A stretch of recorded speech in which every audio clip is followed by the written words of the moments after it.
Compound interest 2024 के इस session को स्टार्ट करते हैं। पहला क्वेश्चन क्या कह रहा है, 15,000 रुपये की एक राशि है, उसको 16% चक्रवृद्धि ब्याज पर उधार दिया जाता है। दूसरे और तीसरे वर्ष के बीच का अंतर, ये तो इजी हो गया ना, फॉर्मूला तुम लोग को बताया, अप्लाई करके आंसर निकालना। दूसरे और तीसरे साल के बीच का कंपाउंड इंटरेस्ट और सिंपल इंटरेस्ट के बीच का गैप क्या होता है। क्या पूछ रहा है, चक्रवृद्धि ब्याज और साधारण ब्याज के बीच का अंतर पूछा है क्या? नहीं, कह रहा है the compound interest for the second and third year, difference between. अच्छा तो 16 हो गया ना, पहली साल तो 16% निकलेगा, दूसरे साल क्या निकलेगा? 16% की फ्रैक्शनल वैल्यू क्या होती है? 4/25, यानी 25 से 29 पहली साल होगा, दूसरी साल क्या होगा? 25 से 29, और तीसरी साल क्या होगा? 25 से 29, ये तीसरी साल होगा। तो तीसरी साल क्या वैल्यू चली जाएगी? 25 का क्यूब से 29 का क्यूब हो जाएगी ना। तो डिफरेंस क्या हो जाएगा? 25 का क्यूब माइनस 29 का क्यूब। इसको बेसिक मेथड से करते हैं। अब देखो, इसका 16% कितना हो जाएगा? 2400। तो पहली साल कितना लगेगा? फर्स्ट ईयर 2400 लगेगा। दूसरी साल 2400 तो लगेगा ही लगेगा। तीसरी साल भी 2400 तो लगेगा ही लगेगा, लेकिन इसके अलावा क्या लगेगा? तो पहली साल 2400 लगेगा, दूसरी साल 2400 भी लगेगा। इस 2400 का, नहीं सॉरी, इस 2400 का 16% लगेगा, जो कि कितना होता है? 384। इस 2400 का 16% कितना होगा? 16 चौका 64, 4 6, 16 दूनी 3200, 6 38, 384 ये लगेगा। तीसरी साल ये 2400 तो है ही ना, इस 2400 का 16% क्या हो गया? ये हो गया। इस 2400 का 16% क्या हो गया? ये हो गया। और ये जो 384 बचा है, इसका भी 16% निकालोगे ना, देखो समझा देते हैं। कह रहा है 15,000 रुपये प्रिंसिपल है, रेट इंटरेस्ट कितना है? 16%। तो 15,000 पे क्या कंपाउंड इंटरेस्ट होगा पहली साल का? फर्स्ट ईयर, सेकेंड ईयर, और ये हो गया थर्ड ईयर।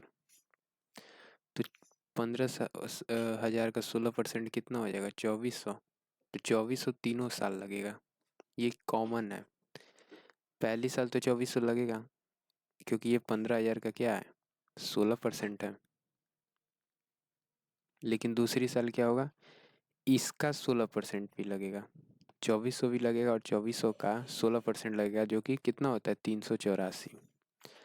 अब तीसरी साल क्या लगेगा? तीसरी साल इसका 24% क्या हो गया? 384। इसका 16% क्या हो गया? 384, 384। 16 चौका 64, 16 दूनी 32, 6 38। इसका 16% कितना हो गया? 16 चौका 64, 4 6, 16 8 128, और 6 34 हो गया ना, 4 13, 16 3 48, 3 51 और 10 61, और 16% है, 2 डिजिट पे दशमलव चला जाएगा, ये लगेगा। अब गैप क्या हो गया? सेकेंड ईयर और थर्ड ईयर के बीच का गैप, तो ये कैंसिल कर दोगे, डिफरेंस लेना है ना, तो कैंसिल करोगे, ये भी घट जाएगा। ये और ये जोड़ोगे तो क्या होगा? 8 6 14, 3 1 4, और 4 444.44 आ रहा है क्या? नहीं, 6 4 10 हो गया ना, 6 और 4 10, 8 1 9 1 10, 440 समथिंग है, 445 है। अच्छा, जोड़ के देख लो, जो भी है जोड़ोगे तो आ जाएगा 445 समथिंग। यहाँ जोड़ लेना, जोड़ देते हैं एक बार। तो 6 और 4 10, कुछ कहीं गड़बड़ तो नहीं कर रहे हैं हम? सेकेंड ईयर और थर्ड ईयर के बीच का गैप ही तो पूछा था। इसका निकाल दिए ना, ये हो गया, इसका निकाल दिए तो ये हो गया। इसका भी निकालना था क्या? नहीं, फिर इसका निकालना था, तो इसका निकाले तो 16.44, 16.44 आता है ना, ठीक है। तो यही होगा, ठीक है, यही होगा वैल्यू। नेक्स्ट क्या कह रहा है? वहाँ कैलकुलेशन में कुछ दिक्कत हो गया था, ठीक है। ये 61 4 44 होगा, अब जोड़ोगे तो आ जाएगा 8 6 14, 1 15, 0.55 4 4। ठीक है, जोड़ने पे आ जाएगा। ये 61.44 था जब इसका निकालोगे 16%। ये भी वही चीज़, 10% की दर से उधार लिया है, कह रहा है कि जिससे ब्याज की दर चक्रवृद्धि है, ठीक है। 2 वर्ष के अंत में उसने इतने रुपए की राशि भुगतान किया, तीसरे वर्ष के अंत में उसने इतने रुपए का भुगतान करके ऋण चुका दिया। उसके द्वारा उधार ली गई राशि कितनी थी? करते हैं सॉल्व। इस क्वेश्चन को होल्ड रखो, नेक्स्ट को देखते हैं पहले। इतने रुपए की राशि है, प्रति वर्ष एक निश्चित दर से 3 वर्षों में इतना हो जाती है। अच्छा, इतना हो गया, 3 वर्षों में कितना बढ़ा? तो 8,736, यही बढ़ा है ना, 8,736, 3 साल में बढ़ा है। और ब्याज की दर क्या है? चक्रवृद्धि ब्याज से क्या, यही राशि चक्रवृद्धि ब्याज की इसी दर से 2 वर्ष में कितनी हो जाएगी? चलो, एक तो ये है ब्याज निकला है, दूसरी चीज़ क्या है, ये जो राशि है 3 वर्षों में हुई है ना, तो इसका रेशियो काट लो, 12,000 और इसका रेशियो काटोगे तो 12 से काट दोगे इसको, क्योंकि ये 12 से कट जाएगा, 12 एक में 12, 8 12 7 84, तो 1728 आएगा। क्यों 12 से काटा गया? ताकि यहाँ 3 जीरो मिल जाए, इसका क्यूब रूट निकल जाए। 12,000 का क्यूब रूट तो नहीं निकलेगा, लेकिन 3 जीरो 1,000 का क्यूब रूट निकल जाएगा, तो 12 से डिवाइड किए हो तो इधर 1728 हो गया, इधर 1,000 हो गया, यानी 10 की चीज़ 12 गई है। तो रेट इंटरेस्ट क्या हो गया? 2/10 ना, गुणे 100 कर दोगे तो क्या आ जाएगी? 20%। तो रेट ऑफ इंटरेस्ट कितना था? 20% था। तो 12,000 रुपये की राशि 2 वर्षों में कितनी हो जाएगी? 5 से 6, 5 से 6, 2 बार कर देना, 6 6 36 हो गया ना, 9 का मल्टीपल आंसर होगा। 6 4 10, 5 1 6 गलत, 8 1 9 7 2 9, ये तो ये भी हो सकता है, ये भी हो सकता है, 5 4 9 ये नहीं होगा। अब देखो 6 का भी मल्टीपल है, ये दोनों ऑप्शन 5 से जब तुम काट दोगे तो ये 25 है ना, 25 चौका 100, तो 40 से 8 का भी मल्टीपल होना चाहिए। 8 का मल्टीपल है 8 तरीके 24, 4 8 बजे 40, 8 के में 8, ये नहीं, 8 का मल्टीपल ये है। अब मल्टीपल से सॉल्व करते हैं हम, कैलकुलेशन नहीं करते हैं। 8% प्रति वर्ष की दर से x रुपये पर 2 वर्षों के लिए चक्रवृद्धि ब्याज और साधारण ब्याज में इतने रुपए का अंतर है। 2 वर्षों का चक्रवृद्धि ब्याज और साधारण ब्याज का अंतर दे दिया है 920। फॉर्मूला क्या होता है? 2 साल का चक्रवृद्धि ब्याज और साधारण ब्याज के बीच का अंतर फॉर 2 ईयर्स,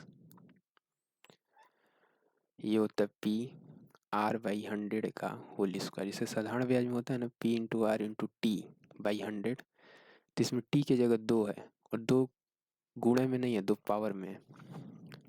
P/R/T होता है ना, P/R/T/100, यही होता है ना सिंपल इंटरेस्ट, SI। लेकिन यहाँ क्या है, T ये गुणा में नहीं है, T की पावर में, R की पावर में जाएगा, T कंपाउंड इंटरेस्ट का गैप। अब इसकी वैल्यू दे दी गई है कितना? 19.2। और P की वैल्यू क्या है? नहीं पता है, यही बताना है। R की वैल्यू 8% है, तो 8 × 8/100 × 100, यही होगा ना। कैसे करेंगे? 8 दूना का 16, 3 8 चौका 32, 8 तरीके 24, 3,000 होगा। मल्टीप्लाई दशमलव दशमलव मत देखा करो। किसी राशि पर वार्षिक संयोजित चक्रवृद्धि ब्याज दूसरे वर्ष के लिए इतना है और तीसरे वर्ष के लिए इतना है। अच्छा, दूसरे वर्ष के लिए चक्रवृद्धि ब्याज ये है, तीसरे वर्ष के लिए ये है, कितना गैप का अंतर हो रहा है? तो 132 का अंतर हो रहा है ना, 132 रुपये का अंतर हो रहा है इस पे, यानी 10% रेट इंटरेस्ट है। ऐसे ही हम लोग बताते हैं ना, गुणे 100 कर दोगे तो 10% रेट इंटरेस्ट आ जाएगा, यहाँ 1 जीरो है, ठीक है। तो 10% R की वैल्यू निकल गई, 10%। तो पूछ रहा है कि पहले वर्ष की शुरुआत में मूल राशि कितनी थी। अच्छा, ये दूसरे वर्ष का है ना, तो दूसरे वर्ष का चक्रवृद्धि ब्याज यानी 10 से चीज 11 हुई होगी, 1 की वैल्यू क्या हो गई होगी? अच्छा, दूसरे साल के लिए बताना है ना चक्रवृद्धि ब्याज, दूसरे वर्ष के लिए चक्रवृद्धि ब्याज ये है, ठीक। तो पहले वर्ष के लिए क्या होगा? तो इसको क्या करोगे, कहोगे ना, चक्रवृद्धि ब्याज में क्या होता है, जैसे साधारण अमाउंट बढ़ता है ना 10 से 11, वैसे ब्याज भी बढ़ता है 10 से 11। क्योंकि 10% रेट इंटरेस्ट है ना, इसकी वैल्यू 1/10 होती है। तो 10 से चीज़ 11 हो रही है, 10 से 11 हो रही है। जैसे अमाउंट बढ़ता है, ये मान लो प्रिंसिपल है तो ये अमाउंट होगा। हम लोग यहाँ से मल्टीप्लाई कर लेते हैं।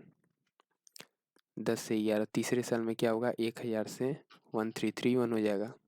तो वैसे ही ये भी बढ़ता है। तो ये दूसरे साल का है ना, ये 11 से 10 पे चले जाओगे तो पहले साल पर आ जाओगे। देखो पहले साल मान लो कोई प्रिंसिपल हो, उस पर 10 से 11 गया होगा, दूसरे साल 10 से 11 गया होगा, और पहले साल पे जाना है तो 2 बार करोगे। अच्छा, इसको 2 बार करना होगा। तो ये 1 1 और ये 10, इसको काटोगे तो कितना हो जाएगा, 11 कम 11, 11 दूनी 22, 1200 रुपये प्रिंसिपल हो गया, 12,000। ये नहीं रहेगा, ठीक है। एक ही साल पहले जाओगे ना, तो 12,000 रुपये क्या हो गया, प्रिंसिपल हो गया। क्यों प्रिंसिपल हो गया, क्योंकि 10% की वैल्यू है ना। ये वैल्यू कितने की है 1200 निकला, ये 10% की वैल्यू है। तो 100% की वैल्यू कितनी हो गई, 12,000। 2 जीरो और लग जाएगा, 1 जीरो और लगेगा ना। 100% की वैल्यू क्या हो जाएगी, 12,000। इतने रुपए की राशि 8% प्रति वर्ष तथा 10% प्रति वर्ष से चक्रवृद्धि 2 लगातार वर्षों का ब्याज ज्ञात कीजिए। कुछ नहीं करना, ब्याज बताना है ना, ठीक है। या तो 8 और 10 का सक्सेसिव ले लो, 8 10 18, 8 दाम का 80, 0.8 हो जाएगा ना। इतना का निकाल लो गुणे 24 के साथ, तो आंसर देखो क्या होगा। आंसर 8 8 16 1 17, नहीं, यहाँ से 6 चौका 24, 6 भी निकल रहा है और 4 भी निकल रहा है। 4 का मल्टीपल होगा, ये है नहीं, ये है हाँ, ये है हाँ, ये है नहीं। 3 का मल्टीपल होगा, देखो 5 9 है, अब दोनों निकल गया ना तो 8 का भी मल्टीपल होगा, देखो 2 यहाँ से निकल जाएगा। 8 5 40, ये भी है ये भी है। अब कैसे निकालें, 16 का भी मल्टीपल होगा, 16 का मल्टीपल ले लो। तो 16 दूना 32, 32 16 दूना 32 कितना हो गया। ये 16 का मल्टीपल है, ये नहीं है। कहाँ है देखो, 16 का मल्टीपल ये नहीं है, तो एक ही ऑप्शन मिल गया। इतने रुपए की राशि 2 समान वार्षिक किस्तों में चुकानी थी। पहली साल क्या हुआ, 50 से 51। दूसरी साल क्या हुआ होगा, दूसरी किस्त क्या हुई होगी, 50 की स्क्वायर से 51 का स्क्वायर। अब चूंकि दोनों किस्त तो इक्वल है ना, तो यहाँ 51 से मल्टीप्लाई करते हैं। बेसिक तो हम लोग यही करते हैं ना, क्या करते हैं, कहेंगे पहली किस्त कितनी होगी, 50 से 51। दूसरी किस्त क्या होगी, 50 की स्क्वायर से 51 का स्क्वायर। अब 51 का स्क्वायर हम बताए थे ना, यूनिट डिजिट पर 1 होगा, 5 दूनी का 10, 5 5 25 1 26, और ये 2500 हो गया। अब चूंकि दोनों किस्त सेम होना है, तो इसमें भी 51 से मल्टीप्लाई करोगे। चूंकि दोनों किस्त क्या है, प्रत्येक किस्त सेम है, बराबर है, तो इसमें 51 से मल्टीप्लाई करोगे। तो ये प्रिंसिपल होता है ना, ये अमाउंट होता है, और ये क्या होता है, हर किस्त हो जाता है, कौन सा किस्त कितने का था। तो टोटल प्रिंसिपल कितना है, 5 एकम में 5, 5 5 25, 0 5 एकम में 5, 5 5 25, 50 50। और ये कितना हो गया, इसका डबल, 2 2 2 4 6 6 12, ये हो गया। गैप कितने का हो गया, तो 2 का गैप हो गया, 14 में से 5 गया 9, और 192 का गैप हो गया ना। कितने का गैप हो गया, अच्छा अच्छा, गैप नहीं बताना है ना, प्रत्येक किस्त कितनी है ये बताना है। तो इसकी वैल्यू बतानी है, प्रत्येक किस्त की वैल्यू बतानी है। प्रत्येक किस्त क्या, 26 से क्या 21 है ना, 2601 है, सॉरी, मल्टीप्लाई कर ले देख लेना 5202। चलो, तो प्रिंसिपल की तो वैल्यू दी गई है, इसकी वैल्यू कितनी है, क्या दी गई है, इसकी वैल्यू 6,000 रुपये। इसकी वैल्यू कितनी है, 50 50 की वैल्यू है 6,000। तो हमको बतानी है 2601 की वैल्यू। अब देखो, ये 0 से 0, 5 दाम 50, 5 एक में 5, 5 12 25 60 होता है ना, 120 हो गया। ये कट रहा है, इससे काटो तो 202, 2 बार में जाने का तो कितना हो जाएगा, 202, बचेगा कितना, 521। ये बचेगा ना, 52 ऐड कर दोगे तो 60 हो जाएगा और एक बढ़ जाएगा। तो अब कैसे करेंगे इसको, तो देखते हैं। 6 2 8 1 9, ये 9 का मल्टीपल है ना, तो आंसर भी 9 का मल्टीपल होगा। देखो ध्यान से, इसका डिजिटल सम क्या है, ये 9 का मल्टीपल है। और चूंकि 9 का मल्टीपल नीचे कहीं कहीं नहीं है, इसमें भी नहीं है, इसमें भी नहीं है, ठीक है। 9 का मल्टीपल इसमें नहीं है ना, तो बस आंसर देखो 9 का मल्टीपल कौन सा है। 9 2 2 4 2 6 गलत, 2 2 4 2 6 गलत, 9 5 3 8 8 16 3 19 गलत, सिर्फ एक ऑप्शन है। तो इस तरह क्वेश्चन ऐसे फ्रेम ही किए जाते हैं कि मल्टीपल से सॉल्व होंगे। ये भी वही है, अर्धवार्षिक रूप से देय है। जब ब्याज जो है अर्धवार्षिक रूप से देय है, 2 वर्षों में इतना पर 20% की दर से चक्रवृद्धि ब्याज क्या होगा।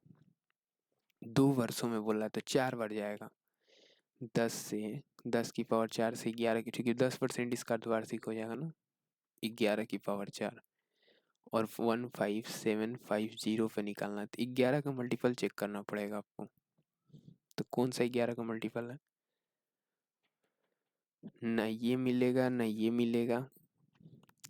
अब ये वाला देखो, 7 में से 5 गया 2, 9 में से 5 में से 9 गया -4, 3 और -7, तो 3 और 2 5, 7 और 4 11, 11 में से 5 गया 7 8, 11 में से 5 गया क्या 6 हो गया ना, तो 6 ये भी नहीं है, सिर्फ एक ऑप्शन मिल गया, मल्टीपल से आंसर आया है।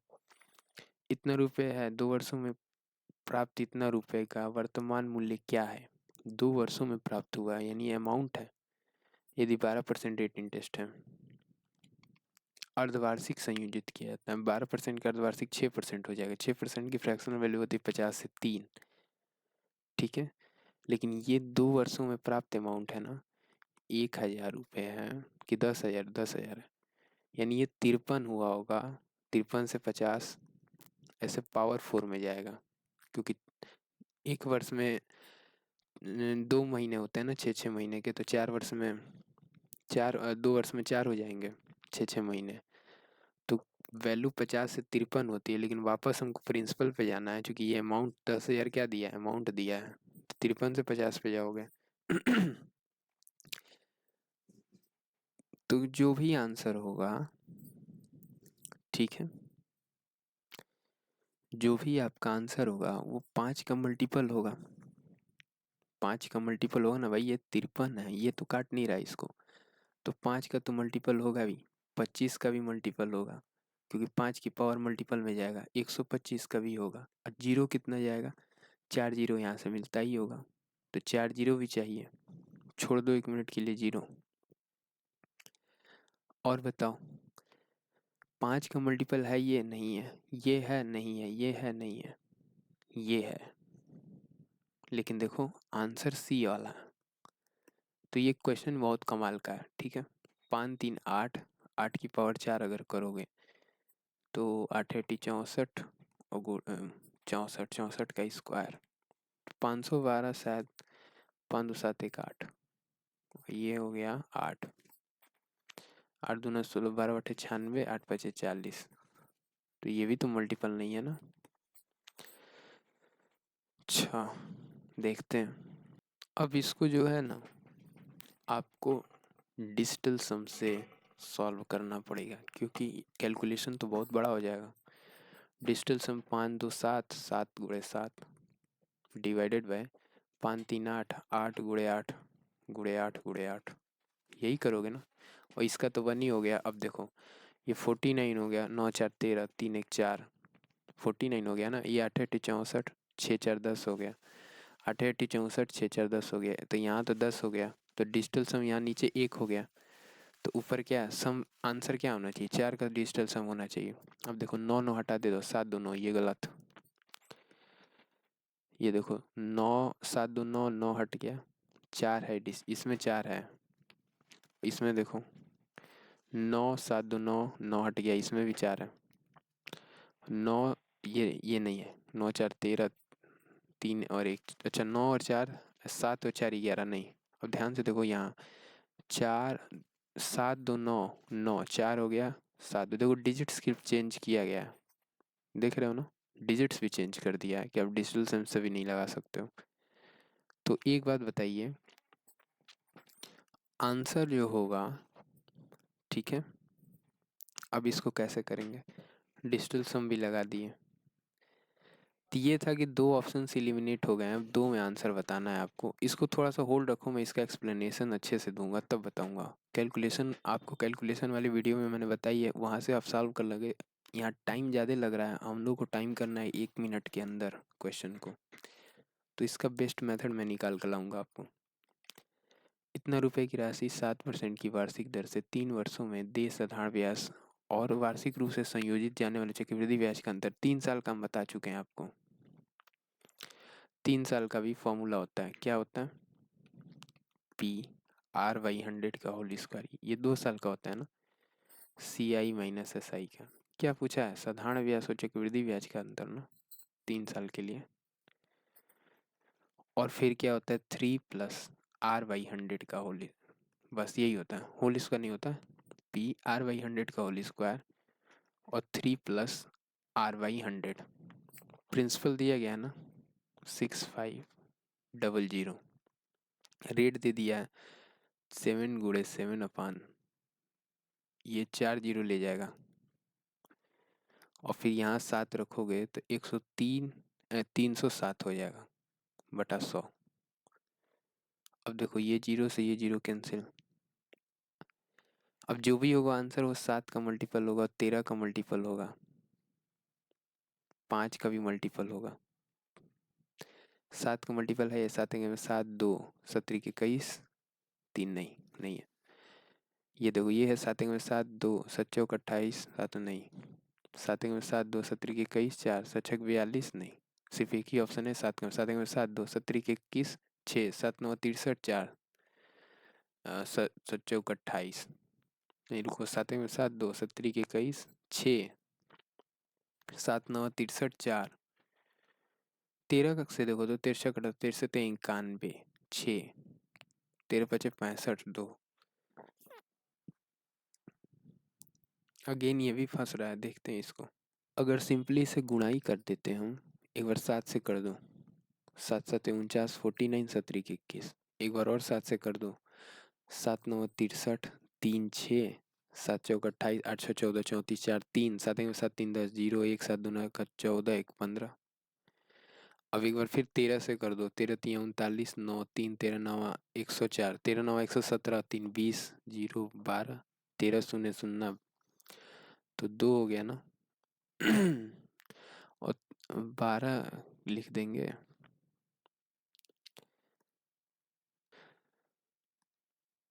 और क्या हुआ 13 5 65 5 समथिंग 1 से 1 66 196 हो जाएगा। ये हो गया ना। अब इसमें 5 से कर दो, या फिर ऐसा करो ना, 5 से करना था ना, इसका दोगुना कर दो, क्योंकि गुणे 2 करके डिवाइडर में क्या 2 कर देना, तो ये तो 5 दूना 10 हो जाएगा। तो ऐसा है तो 5 ही से कर लो, 5 9 45 5 दूना 10 5 6 का 30 1 31 1 3 19 5 95 1 96 आ गया ना। 19 5 95 और 2 97 ना, कहीं कुछ गड़बड़ हुआ होगा, आप ऐसे करना तो वैल्यू आ जाएगी आपकी। अगला देखते हैं, वैसे भी 95 94 है ही नहीं, 96 के पास यही एक ऑप्शन भी था। 16% प्रति वर्ष की दर से ऋण दी गई, किस पे, चक्रवृद्धि ब्याज पे। साधारण ब्याज और चक्रवृद्धि ब्याज का अंतर दे दिया है 2 साल का, 1 वर्ष का, 1 वर्ष के चक्रवृद्धि ब्याज साधारण ब्याज के बीच का अंतर 60 है और 16% की दर से दिया गया। तो 1 वर्ष में चक्रवृद्धि ब्याज और साधारण ब्याज के बीच का अंतर क्या होगा, अच्छा अर्धवार्षिक है ना, अर्धवार्षिक है तो 16% की जगह 8% हो जाएगा, तो 8% 8%, ऐसे तो 16% हो जाता 1 साल का, लेकिन यहाँ 8 × 8/100 0.64 भी तो होगा परसेंट, यही 0.64 की वैल्यू दी गई है 60, तो पूछ रही है उधार दी गई राशि बताइए, यानी 100% की वैल्यू बताओ, तो डिवाइड बाई 0.64 हो जाएगा, गुणे 100 कर देना, तो 100% की वैल्यू निकल जाएगी। अब देखो यही होगा ना, कैसे करेंगे? 0.64 हो गया, गुणे 100 कर दिए तो 100% की वैल्यू निकल रही है। तो ये डिनोमिनेटर में 1 जीरो ऊपर चला जाएगा, 2 जीरो। 16 चौका 64 होता है ना, 4 25 से यहाँ 100, इसे काट दो तो 4 25 से यहाँ 100 और 4 बचा है ना, 15 चौका 60। तो 25 25 से यहाँ 625 गुणे 15, 15 पचे 75, 5 7, 15 दूनी का 30 37, 3 15 छक्का 90 और 3 93। आंसर आ गया 9375।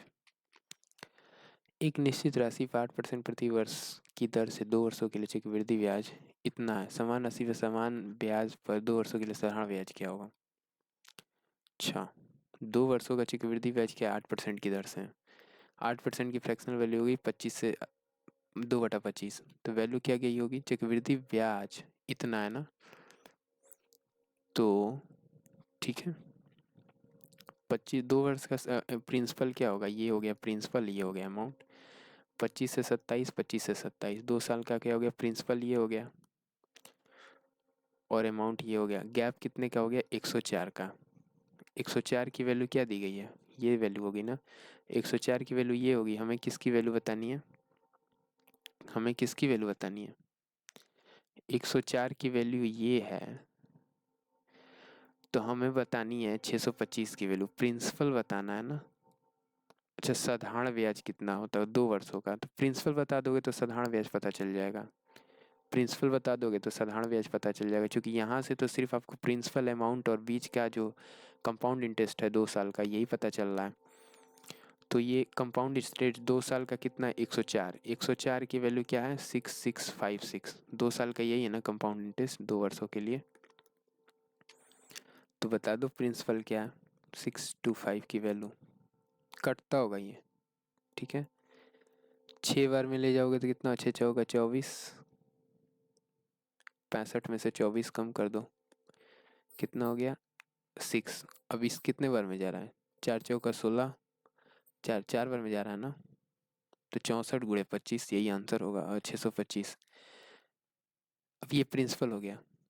64 गुणे 625 क्या हो गया? प्रिंसिपल। इस पे 16% की दर से 8% की दर से 2 साल का चक्रवृद्धि साधारण ब्याज बताना है, तो 16% इसका बता दो। 16/100, 25 25 यहाँ 625, 25 गुणे 25 होता है ना, 25 चौका 100, 4 चौका 16। तो अगर इसमें 4 से मल्टीप्लाई कर दें और डिनोमिनेटर में नहीं, रहने दो, ये वरना तो ये कितना है? 4 16 64 में 4 से मल्टीप्लाई करोगे तो कितना हो जाएगा? 4 चौका 16, 6 4 छक्का 24 एक 25, 256 में 25 से मल्टीप्लाई कर देना। 25 छक्का 150, 25 5 125, 25 5 125 हो गया ना, और एक जीरो, 25 दूना 50, 2 जीरो, 3 जीरो हो गया ना, तो एक एक 61, नहीं ये 62, 5 जीरो होगा, और 150 ऐड कर दोगे तो 6400 हो जाएगा। समझ में आया नहीं? यहाँ कैसे हमने किया है? 25 छक्का 150, 25 पचैया 125 और एक जीरो इसके लिए, 25 दूना 50 और 2 जीरो इसके लिए, फिर इन दोनों को सबको ऐड कर दिया। आरिफ ने वार्षिक रूप से चक्रवृद्धि होने वाली 25% वार्षिक ब्याज दर पर लिया गया ऋण 3 वर्ष के बाद इतना को भुगतान किया। 25% की फ्रैक्शनल वैल्यू क्या होती है? 1/4। तो क्या किया होगा? 25% की फ्रैक्शन वैल्यू होती है 1/4।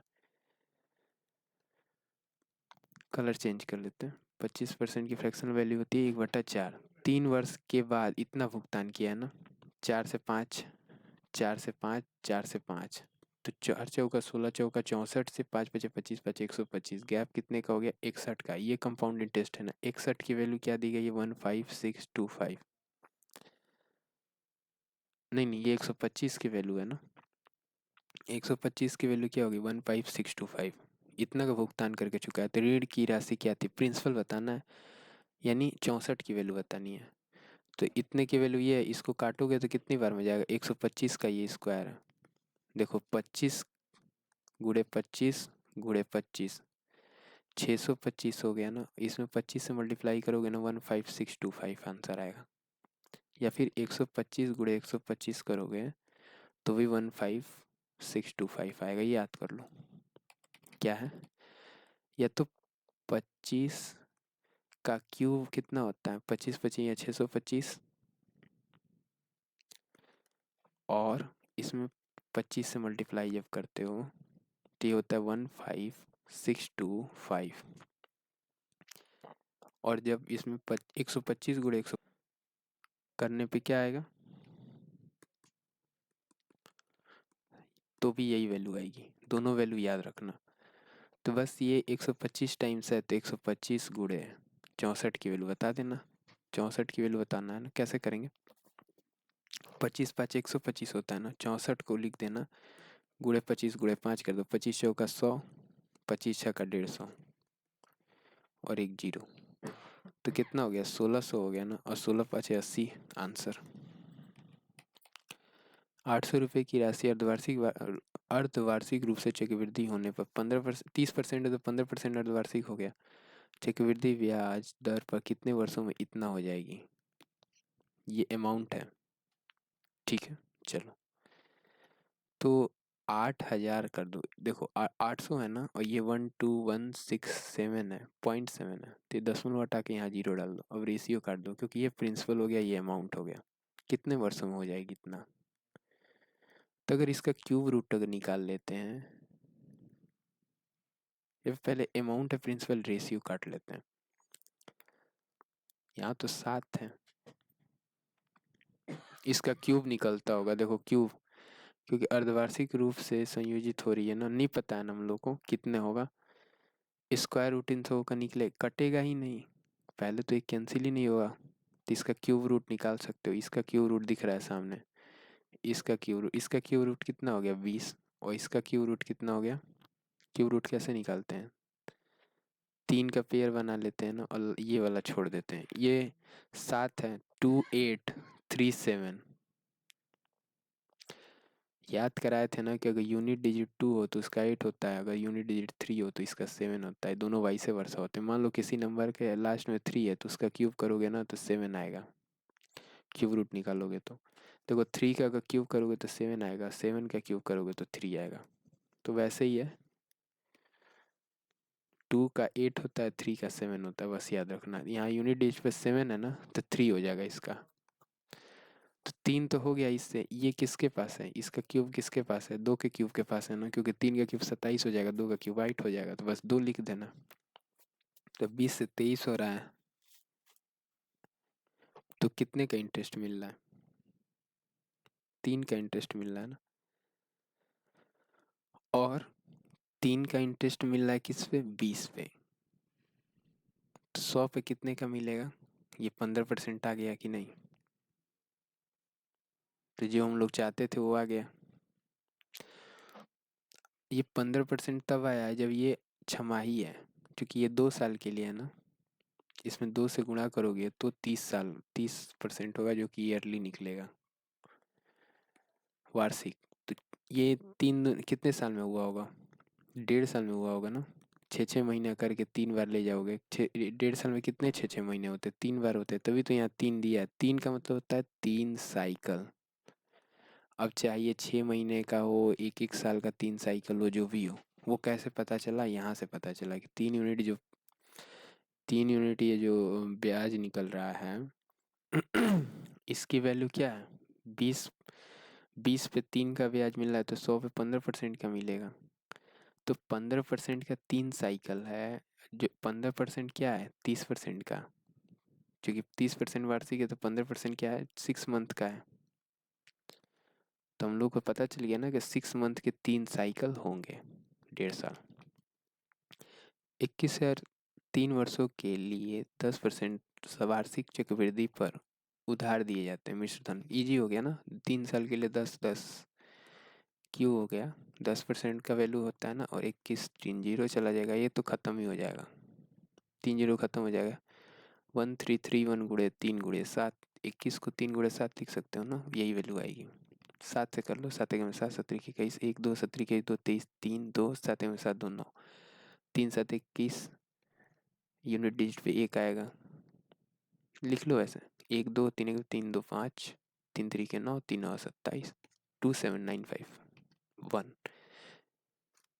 यदि ब्याज वार्षिक रूप से संयोजित होता है तो 10,000 के मूलधन पर 12% की वार्षिक दर से 2 वर्ष में प्राप्त होने वाला मिश्र धन ज्ञात कीजिए। 2 वर्ष में प्राप्त होने वाला मिश्र धन बताना है। यदि ब्याज वार्षिक रूप से संयोजित होता है तो इतने के मूलधन पर 12% की दर से 2 वर्ष का प्राप्त मिश्र धन। 12% की फ्रैक्शनल वैल्यू क्या होती है?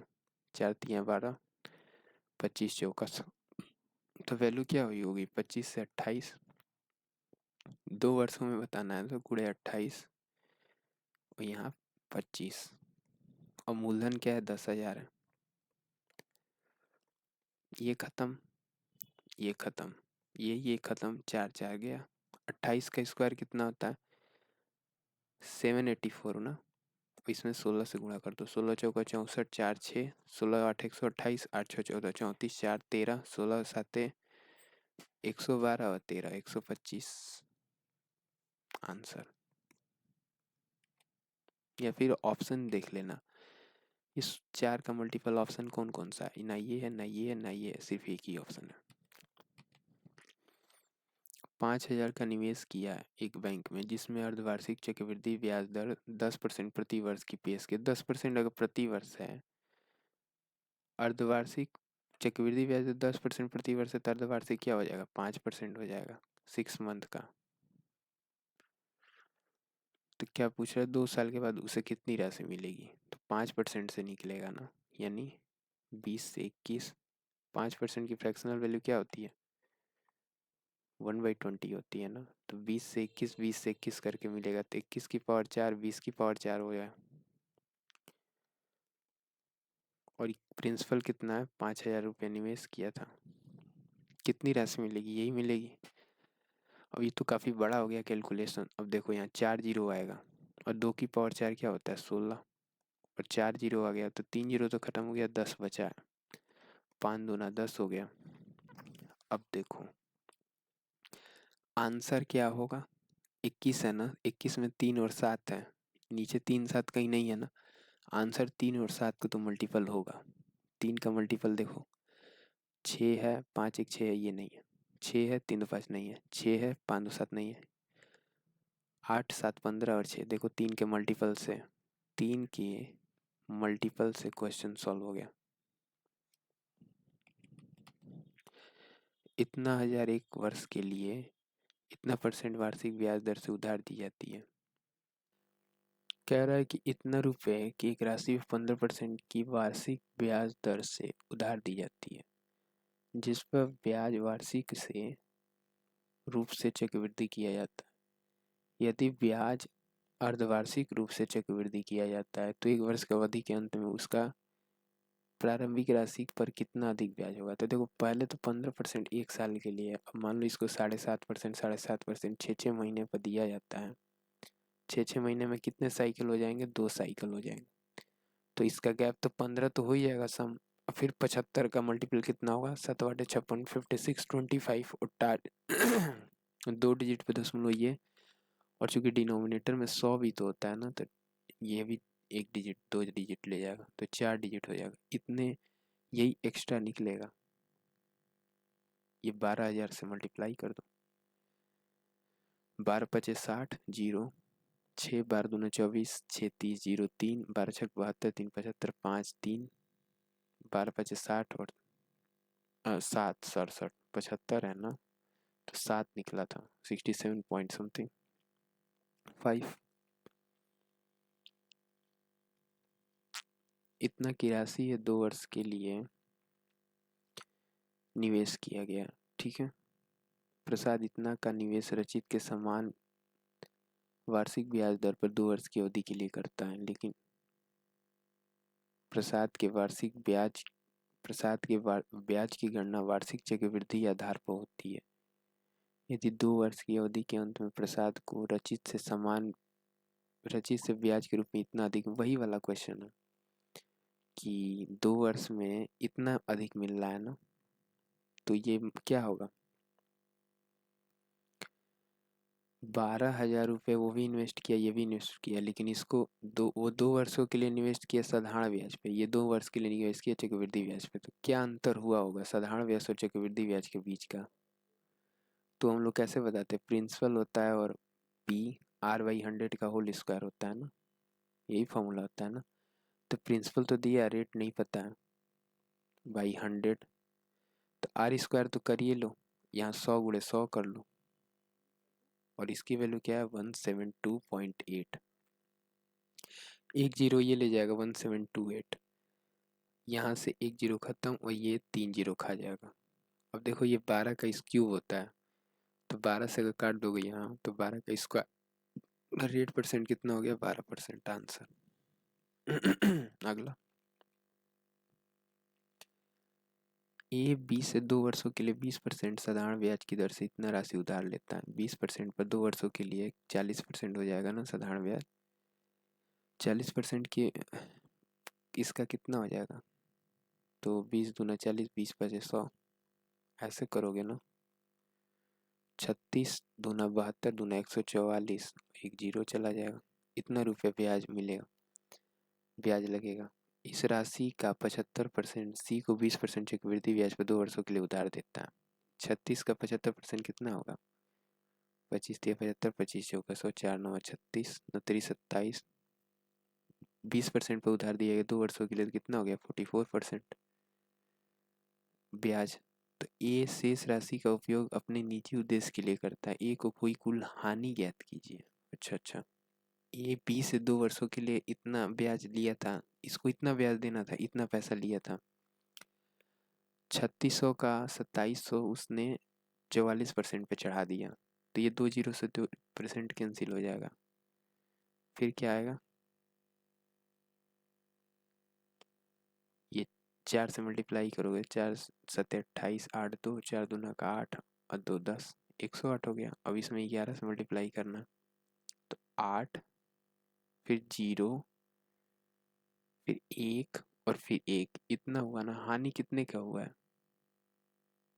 मल्टीप्लाई करके देखो।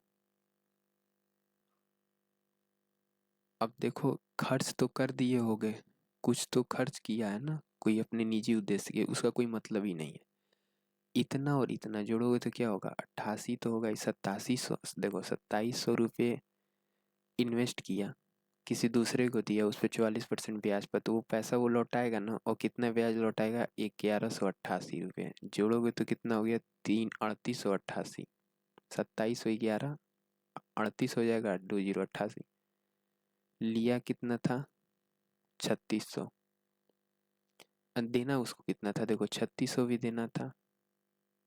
यहाँ पहले वाले में देखो, पहले वाले सिनेरियो में 3600 देना था, और 4400 जो उस पर साधारण ब्याज लगा था वो भी देना था, तो 40 ही हो गया। 3 1 4 1 5, इतना देना था ना उसको, और उसके पास है कितना? इतना। तो लॉस कितने का हुआ है? 10 में से 8 गया, 2 यूनिट डिजिट पे 2 आएगा, और 1000 के लमसम में जाएगा ना वैल्यू, तो ये 1152 हो गया आंसर। डिफरेंस करके देख लेना। 10% प्रति वर्ष की दर से 2 वर्षों का साधारण ब्याज ये है। 2 वर्षों का है तो 1 साल का 75 रुपये हो जाएगा। 10% की वैल्यू ये है, तो प्रिंसिपल की वैल्यू क्या हो जाएगी? 100% होता है ना, 750 रुपये। 2 वर्षों के चक्रवृद्धि ब्याज साधारण ब्याज के बीच का अंतर क्या है? चक्रवृद्धि ब्याज के मामले में 10% प्रति वर्ष की दर से वार्षिक रूप से, तो चक्रवृद्धि ब्याज 2 वर्ष का कितना, साधारण ब्याज कितना होता है? 20% होता है 2 साल का SI, और 2 साल का CI कितना हो जाता है? 44% हो जाता है। 10% की दर से 2 साल का 21% हो जाता है ना, 21%। गैप कितने का हो गया? 1% का हो गया। 1% इसका कितना हो गया? 75, और 0.2 एक स्थान पे और जाएगा 7.5। यदि ब्याज वार्षिक रूप से चक्रवृद्धि हो, तो वार्षिक ब्याज की एक निश्चित दर से निवेश की गई राशि पर 2 वर्षों में प्राप्त मिश्र धन इतना है। 2 वर्षों में इतना मिश्र धन प्राप्त हुआ है, और ब्याज वार्षिक रूप से है, तो पूछ रहा है कि 4 वर्षों में प्राप्त है, इतना 4 वर्षों में प्राप्त हुआ है। निवेश की गई राशि बताओ। अच्छा, 2 वर्ष में कितना है? सेकेंड ईयर ये है। फोर्थ ईयर में क्या है, ये है। कितने का इंक्रीमेंट हुआ है, तो रेशियो काट के बताते हैं हम लोग ना। क्यों, जितना गैप 2 साल, क्योंकि 4 सेकेंड ईयर से फोर्थ ईयर में 2 साल का गैप है, जितना गैप यहाँ पे लिया हुआ, जितने नंबर से यहाँ मल्टीप्लाई किया गया होगा, मान लो ये इसमें कुछ नंबर से मल्टीप्लाई किए होंगे एक्स से, तो उसी नंबर एक्स से यहाँ डिवाइड, यहाँ पी में मल्टीप्लाई किया गया होगा, ठीक है, उसी नंबर एक्स से यहाँ पी में मल्टीप्लाई किया गया होगा, तो ये वैल्यू आई होगी। तो प्रिंसिपल होगा। और मान लो कि कोई नंबर एक्स से मल्टीप्लाई किए हो तो 3600 आया, और 3600 में कोई नंबर एक्स से मल्टीप्लाई किए हो तो 6480 आया है। तो अगर इसको डिवाइड कर दिया जाए तो ये भी डिवाइड में चला जाएगा। देखो वही चीज़ यहाँ है, समझ में आ रहा है कि नहीं। तो बस यहीं से सॉल्व करना है, 36 गुणे 36 हो जाएगा, यहाँ ये हट जाएगा यहाँ से। प्रिंसिपल की वैल्यू क्या हो जाएगी, 36 गुणे 36 डिवाइड बाई 64 80। अब देखो 6 3 9, 6 4 10 और 8 18, तो ये तो 9 का मल्टीपल है। काट के देखो, 9 7 63, 9 दूना 18 गुणे 9, एक 9 और है, 9 8 72, तो इसको कर दोगे तो 9 गुणे 8 हो जाएगा। अब 9 से काट दो 9 चौका 36, यहाँ से काट दो 9 चौका 36, यहाँ 8 हो गया ना, 4 चौका 16 है ना, तो 8 दूना का 16। प्रिंसिपल की वैल्यू क्या होगी, 2000। 20,000 रुपये 5% प्रति वर्ष की दर से चक्रवृद्धि ब्याज वार्षिक रूप से संयोजित इतना है, तो समय अवधि क्या है। 5% प्रति वर्ष की दर से चक्रवृद्धि ब्याज वार्षिक रूप से संयोजित इतना है। 5% की फ्रैक्शनल वैल्यू क्या होती है, 1/20, यानी 20 से 21 हुई होगी राशि। अब इतने पे चक्रवृद्धि ब्याज इतना हुआ है, तो अमाउंट क्या हुआ होगा, ये हुआ होगा ना, ऐड कर दोगे तो ये प्रिंसिपल होगा, ये अमाउंट होगा। यहाँ से रेशियो हम लोग काट के बताते हैं ना, यहाँ से जब रेशियो काट लोगे तो यहाँ 200 हो जाएगा, 20,000 हो जाएगा ना, 2000, और यहाँ क्या हो जाएगा, ये वैल्यू आ जाएगी। अब देखो 2000 है तो 5 से काट दो, 5 से काटोगे तो 5 को 20, 5 को 20, 5 एक में 5, ये वैल्यू आ गई। अब इससे छोटा वैल्यू नहीं होगा, रेशियो काटने के बाद इससे छोटा तो होगा नहीं। तो 400 से 441 हो रहा है, यानी 20 से 21 हो रहा है। 2 साइकिल बनेंगे यहाँ, 20 का स्क्वायर से 21 का स्क्वायर हुआ होगा, 2 साइकिल बनेंगे 2 ईयर्स का। वार्षिक रूप से पूछा था ना। ब्याज की दर पहले वर्ष के लिए, चलो इतना ही रहने देते हैं, यहाँ से नेक्स्ट सेशन में कराएंगे, सेशन 2 में। कितना है, 54 स्लाइड्स है।